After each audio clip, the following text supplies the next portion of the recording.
Things are about to get hard for most Americans. And I'm not saying this to scare you or to, fear monger or anything like that. Just from my observations that I've made, a lot of people I feel are really underestimating like the situation and what we're going through and what's upcoming.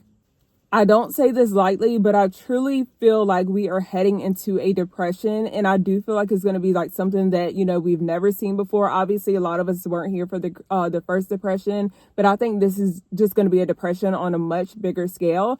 And if I'm wrong about us going into a depression, I'll totally take that. I have to eat my words. Y'all will come back, I'm sure, and let me know, hey, you were wrong. But again, that's definitely how I feel. You guys, if you don't mind, let me know how you feel about that below in the comments. Do you feel like we are in a recession still? Do you feel like we are in a depression or heading towards a depression? Let me know in the comments below. Also consider taking a minute to like this video and help this video get out into the YouTube algorithm. If you carry debt, no matter if it's a house, if you have a new car, I would suggest trying to pay that off as quickly as possible. I know again that, money is funny with a lot of people. Times are hard. There are a lot of job losses. That's just one of the reasons to just go ahead and throw a lot of that money towards paying off and paying down that debt and not racking up debt. That's the biggest thing. Like, I feel like a lot of people have been racking up debt, and that's one of the worst things you can do, heading into a depression. A lot of people can't afford rent right now. They can't afford rent. They can't afford an apartment, a home, and things like that. I feel like that's almost another indicator of what's going on right now, in the world. One of the things that I've talked about in previous videos is multi-generational living in households. And I think we will be seeing a lot more of that. And I would encourage you guys, if you guys are in the position just to help offset the cost, consider multi-generational living,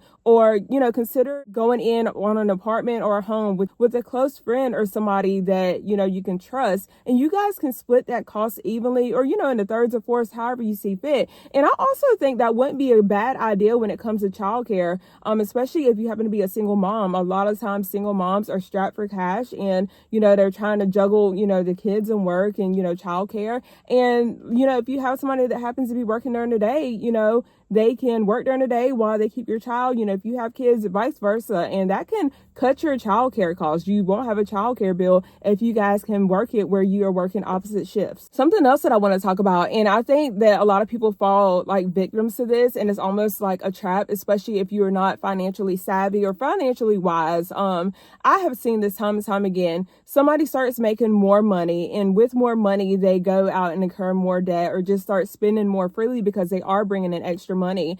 And, it's different between, your wants and needs and things like that. And it's totally okay to splurge if there's like a big ticket item you want, or just something that you haven't been able to get once your money does change. But I think sometimes people get into that habit of just spending. And then either their income changes for whatever reasons, there is job loss, and then they have all of these debts that they have incurred, or little to no savings, and they are hit with hard times because of that. So I will go ahead and say, if your income changes and it increases, no matter how much it increases, please still like be very frugal, or like a little bit more financially aware and conscious of what you're doing and decisions that you're making when it comes to financial transactions. Minimum wage was never meant for teenagers. It was meant so grown adults didn't starve.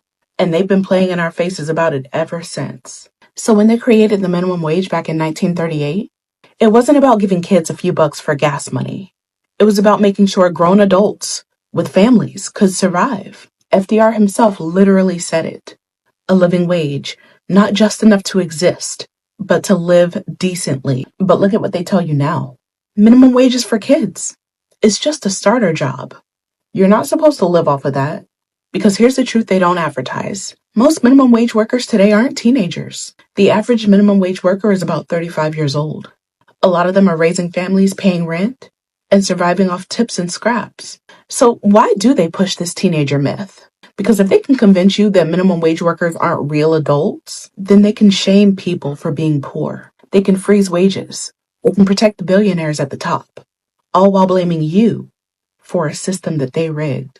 It's the same old scam. Blame the worker, hide the exploitation. Pretend poverty is a personal failure instead of a manufactured reality. If a full-time job can't cover basic rent, food, and healthcare, that's not a worker problem.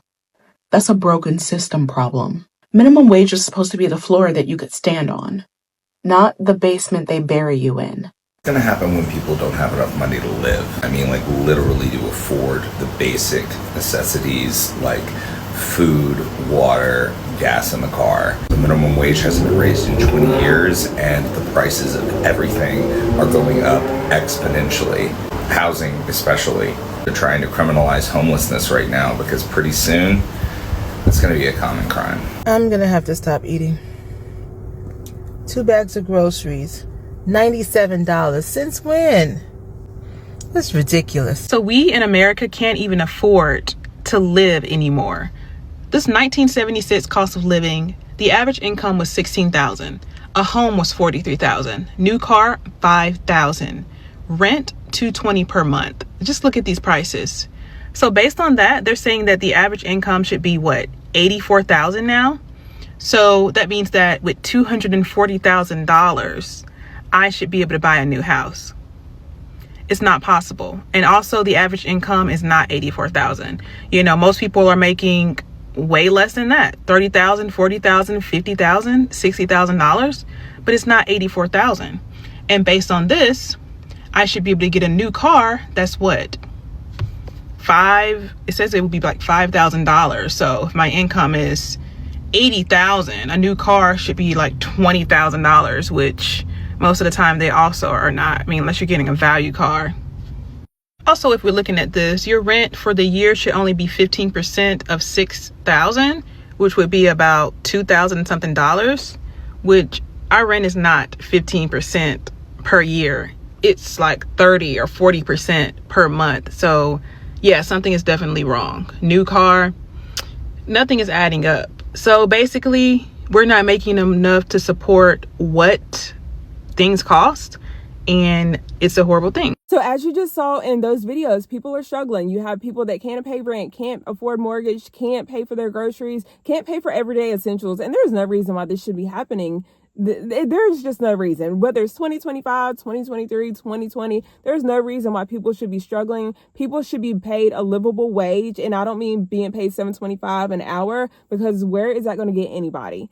I'm going to go ahead and wrap this video up, you guys. Thanks so much for taking the time to watch. Take care, stay safe, and I will see you guys in the next video.